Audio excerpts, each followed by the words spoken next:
Community Service Summit happening. We have Mr. John Schlimm here to talk with us a little bit about community service this morning and some different ideas. Mr. Schlimm, and he's a Harvard-trained educator. He's an artist, an advocate, and international award-winning author. John has dedicated a large portion of his life and work to doing community service, both here in Elk County and across the country. Locally, he has previously volunteered or is currently volunteering with such organizations as CAPSI, Relay for Life, Elk County Humane Society, Elk County Council on the Arts, Community Education Center, Dickinson Center, and several other nonprofits. In fact, John being here with us today as our keynote speaker is an example of him doing community service for us here in this area. John was among the first in the country to start piecing together the authentic and multifaceted face of Generation Z. Beyond the stigma, stereotypes, and often misguided media profiling of your generation, who remain largely misunderstood and vastly underestimated. During the past several years, John's extensive and revealing work and trusted relationship with Gen Zers across the country have resulted in several thought-provoking essays and his collaboration with the Andy Warhol Museum to create the Gen Z Time Capsule, which is a participatory project helping Gen Zers to further introduce themselves to the world while also turning all of you into a bona fide work of pop art. And John's forthcoming book, What Would Gen Z Do?, is about all the lessons that your generation has taught him and asked him to share with non-Gen Zers. John's two newest community service projects include the Smile Zine, which you will each be getting a copy of today, along with the Gen Z art sticker that he also designed just for you. The Brainzine, which will be launched nationwide in May to kick off Mental Health Awareness Month. All right, so you said you're the #1 fan of Generation Z. That'd be these guys out here. Why is that? I am a #1 fan of your generation. And, you know, I first was introduced to your generation several years ago in my own classroom at Pitt Bradford. I was teaching a first-year seminar class, and so I had freshmen, and so they were the first group of Gen Zers to be on campus. And I had never heard the term Gen Z. I thought we were still in the land of the millennials, and I respected millennials and liked millennials as well. But even a couple weeks into that first semester, I knew there was something just a little bit different in a good way about these new students in my class. And I even said that to my colleagues, and I'm like, I can't quite put my finger on it, but there's something just a little extra cool and interesting about them. And then one day in class, I referred to them as millennials, and not in a bad way, but just because I thought they were. And they're like, we're not millennials! And I'm like, whoa, like, what or who are you? You know, what is this new universe in front of me? And they're like, we're Generation Z. So I thought, okay, I'm going to spend the next couple months of the semester learning what that means. And boy, did I ever, like in the best way possible. So when the first essays started being turned in, when the first presentations started being given in class, when we had our first class discussions, when we had our first one-on-one chats in my office, I quickly discovered one of the many things that sets all of you apart from any other generation, and it really is your courage and honesty in sharing your stories and your truths, and especially when it comes to mental health. And especially when it comes to just speaking words aloud like anxiety, depression, and other similar words like that. Previous generations, I'm a Gen Xer, Mr. Huffman's a Gen Xer. When we were growing up in the 80s and 90s, we weren't really allowed to say those words. Okay, it was really kind of an unspoken rule, whether it was at school or at home or in the community. You never talked about those things. Didn't mean we didn't have those things, weren't dealing with those things, but you can talk about them. So here all of you are so courageous in just speaking the words. So before we get into community service, I just want you to know how amazing of a gift that is to give to the world, to be able to so comfortably speak about those things. And it really is the biggest leap forward the world has ever seen in mental health advocacy. And it's not just in mental health. You're so open in talking about so many different things, So please keep that up. But that is what really pulled me into wanting to be a huge cheerleader for your generation, as well as a huge advocate for mental health.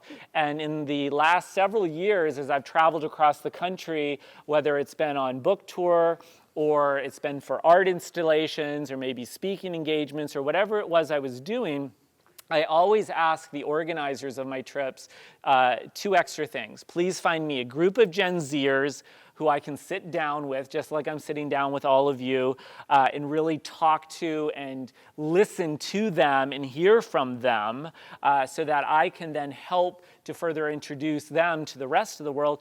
And I also ask them to find me some mental health experts that I can sit down with. You know, I'd like to think if I were to go back to college now, which a lot of you will be doing in the next year or 2 or 3, I would go for psychology, but honestly, I would fail all those classes. Ironically, my brain doesn't work in that way, so this is how I learn about mental health, sitting down with the experts across the country. So to start off, I just really want to thank all of you for just being who you are.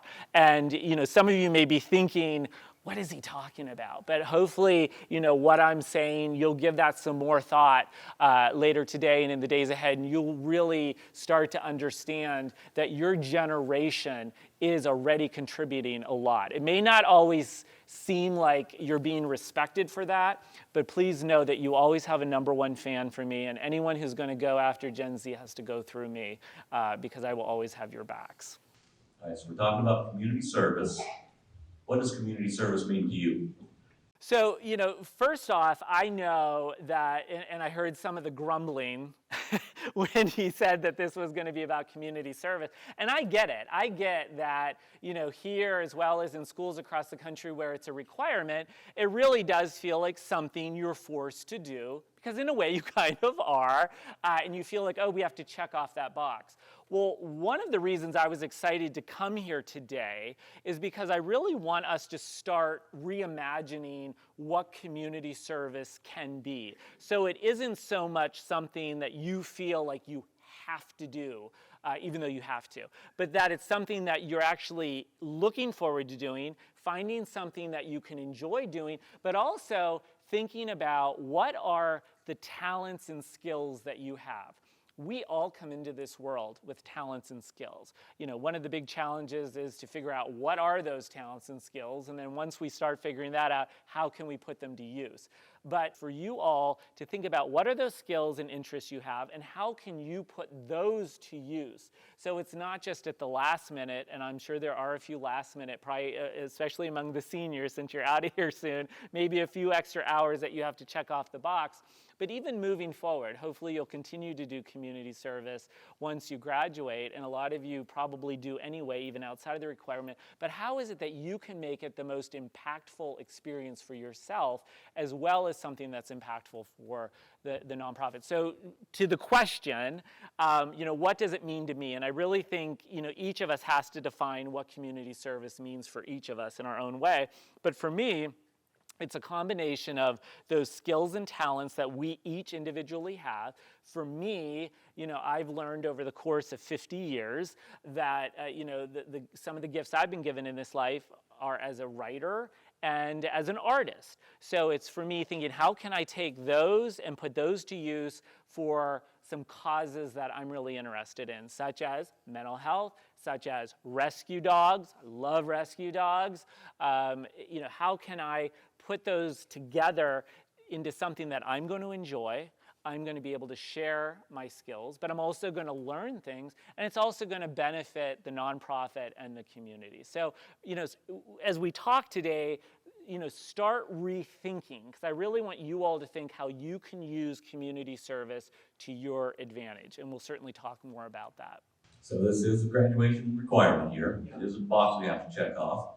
And that, of course, makes most of us feel like this is something we're being made to do. So what's the key to changing that perception? Even though it is something we have to do, we're trying to find out, hopefully it's something that you enjoy to do as well. So what's the key to that? Absolutely, and I think it's the responsibility of everybody involved, right? So it's partially your responsibility, it's partially the school's responsibility, and it's partially the nonprofit's responsibility.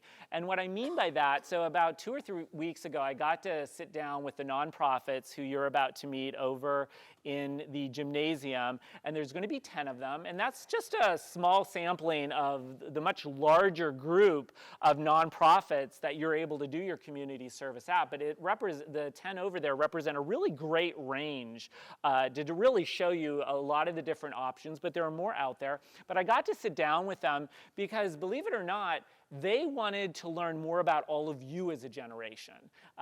So it's interesting to think about that adults sometimes aren't sure how to approach all of you. And I know maybe you feel that way about adults in some cases, but they really wanted to learn and better understand how is it we can better communicate with Gen Z.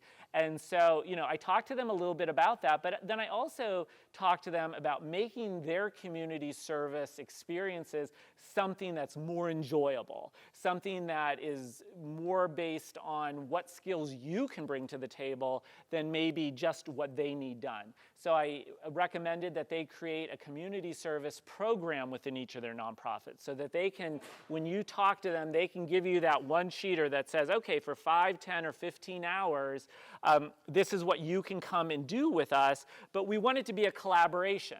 So it's not just like, oh, we need you to do X, Y, Z. What are your talents? What are your interests so that we can figure out how to mesh those in with what we also need done? So I think that's the responsibility of the nonprofits, to really figure out how they can make the experience more meaningful and substantial for all of you, but how you can really help in that process, because everybody's learning about this at the same time. How you can make that a better experience for everyone is to talk to them. And so today will be great practice. So think about what are the talents and skills that you all have, and you all have them. So when you're talking to them in there, you can say, you know what, I'm really good at building things, or I'm really good at art, or I'm really good at technology, or one of my favorites, are there any gamers in here, video gamers? Okay, so if you want to beat someone every time, ask me to play with you. I am so bad at it, but my students have taught me a whole new level of respect for gamers and really looking at all the skills that go into playing video games, the critical thinking skills, the strategic thinking skills, the communication skills, the visual, the quick reaction time. And probably those of you who are gamers never even thought about that. But the US military and major corporations are now actively recruiting video gamers to come work with them because they understand the skill set that you each have and are putting into use probably every day. Maybe sometimes more than you should, but you know what? It's not being lost on them.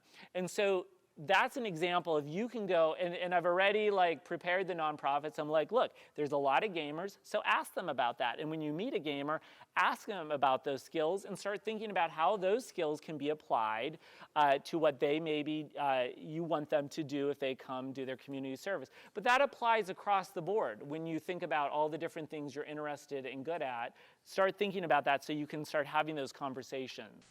So hopefully we're all starting to think about our skills and talents, things we enjoy to do. So you're a talented author, artist. How have you been able to incorporate that into community service? So it's been really important for me, since I said to you, combining that balance of, what is the skill set I have with what are my interests. So one of the most recent things that I decided to do as an artist and a writer and a mental health advocate is I wanted to create a zine. And I don't know, has anyone ever seen a zine before? A zine, Z-I-N-E. So it's short for magazine. And it's totally okay if you didn't. Like last year at this time, I hadn't either, which shows you how quick things can happen. So just a really quick background on zines.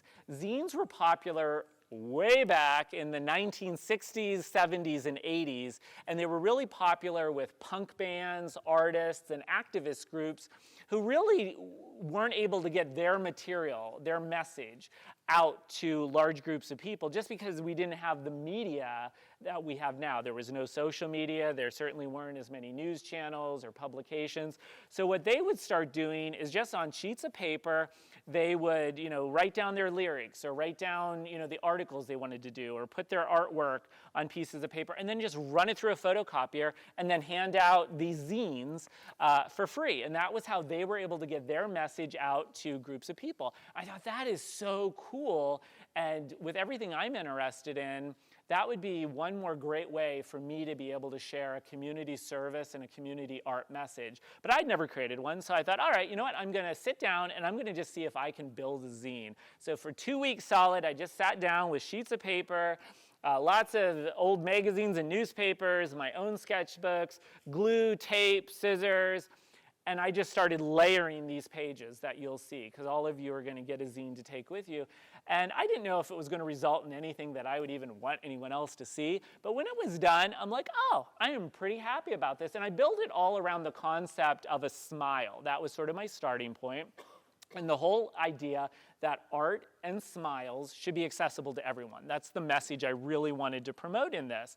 The idea being that, we should all have access to art, but we should all have access to smiles. And really that becomes a metaphor, to use a fancy English word, I'm an English teacher, for just being happy and mental health. And anytime I do anything, I like to give whoever the audience is going to be a lot of different entry points into the discussion. So I think when you get this and you have time later today or in the weeks ahead to just sit down with it, some of the things you're going to be like, this just looks silly, I don't get it. But hopefully somewhere on these pages, and hopefully in many places, you'll each find something that resonates with you, something that speaks to you and where you're at right now, and hopefully inspires you, hopefully gives you some food for thought and puts a smile on your face. But I was super excited to be able to bring this here today. I did this as a collaboration with Elk County Council on the Arts and the Community Education Council, and through grants, we printed 1,000 copies to just give out for free in the community. But when I found out I was coming here today, I'm like, oh my gosh, we have to take a couple hundred to give out to all the students, because this really is an example of community service in action, at least in the realm of, art and mental health. And so hopefully, this will inspire you in a lot of different ways. So our immediate concern with community service is checking that box and graduating. So we've got to do it, and that's what's on most everybody's minds, getting their hours in. Going beyond that, why is community service important? There are so many reasons why community service is important, and I think it's something, again, that as you move through it and as you get older, like Mr. Huffman and I are, that definition will evolve, and you will, I think, come to better appreciate community service. But, first of all, I want you to think of all the communities you're a part of. So often we don't think about that. We think, okay, we live in Ridgway or we live in Elk County and that's our community. But I want you to expand what you think of as community. This school is a community, right? You're part of an academic community here. If you're LGBTQ, that is a community. The gamers that I called out earlier, that is a community. You may love riding dirt bikes, which I had a lot of students who loved riding dirt bikes. That could be its own community. Think of all the different community, the church that you may go to, that's its own community. So when we think about community, you can think about, how can I make those places better, or how can I share the messages from those communities in a way that will help people better understand or will just make the world a better place? So that, I think, becomes the first thing, is really expanding how we think about community and the many different communities that we're all a part of. All right, so the smiles. Yeah. Where did that come from? How did that get started? What was your purpose, your thoughts? Right, and so like I said earlier, this really became something for me, a new outlet for me to think about how can I inspire the larger community that this can be given out for. And what happened is, after I did this one, I'm like, wow, that was a really cool process. I really enjoyed that. So I want to do another one. okay? So I thought, okay, as a mental health advocate, what is another zine that I can create? And I thought, how can I take the very big topic of mental health and how can I bring it down to really the simplest factors, especially since I'm not a doctor, I'm not a psychologist, I'm not a psychiatrist. So what can I bring to the table as an artist, as a writer? And I thought, the Brainzine. So I spent several weeks just creating, again with scissors, tape, glue, paper. I started creating images of just the brain, the outline of the brain, and how many different ways could I interpret that on pieces of paper. And by the end, I had over 160 images. And I thought, what is the one question, because I didn't want a lot of writing, because I wanted it to be largely visual. And I thought, okay, the question that I'm going to ask at the beginning of this zine is, how often do you think about your brain? Simple as that. How often do you think about your brain? So I wanted the zine to start off with that question and then just have these dozens of images, again, each its own entry point for people to look through and be like, oh, you know what? That reminds me of my brain on a happy day. Or, oh boy, that's I guess is what my brain looks like on a really bad day when I'm just, super anxious, depressed, not feeling great. I wanted that to be the connection with that. And I'm excited to say that, in May, which is Mental Health Awareness Month, the Brainzine is going to be launched nationwide. It's going to be an e-zine, which you can just find at my website, johnschlimm.com, but it's going to be shared with people across the country. And there again, it's me, I wasn't paid to do this zine, I wasn't paid to do the Brainzine. Those really are examples of community service projects that I decided to take on because I want to make the world, my community, a better place. Okay, so your community service didn't necessarily have to do anything with exactly going someplace, but you brought awareness to things that you cared about or were passionate about. Right. Okay. Well, and that is the key today in this reimagining what community service can be. And even, for the seniors who maybe still have a few hours of community service left to do, so you have about a month to do that, or as you move on in the years ahead, the rest of you who are maybe already looking to next year, think about when you talk to these nonprofits and all the other nonprofits that you have access to do community service, what are some projects you would like to do for them? Do you have an idea for something like a Smile Zine, whatever that is for you? Talk to them about that. Say, look, I would love to put 5, 10, 15 hours into creating this thing for you that can then be shared with your audience, with the public. And maybe that's something that, like this, is given away for free. Maybe it's something that can benefit the nonprofit in some way. Be thinking in that direction. That's where we turn the table from making community service something you feel forced to do into something that you hopefully are going to enjoy doing.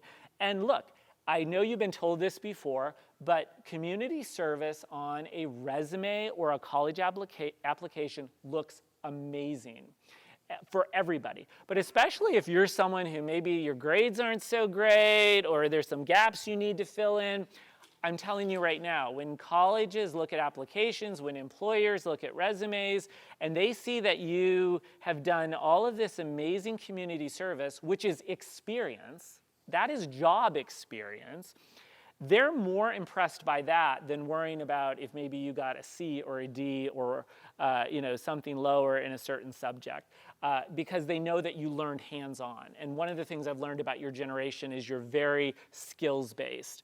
You like to put your skills to use and you love to learn new skills. So I'm a huge proponent of that. This is an opportunity to think about learning those skills, new skills, and putting skills to use. Okay, let me see if I've got this straight, because this doesn't sound right to me. How we do community service here is somebody calls the office and says, hey, we need kids to clean up after this event we're going to have.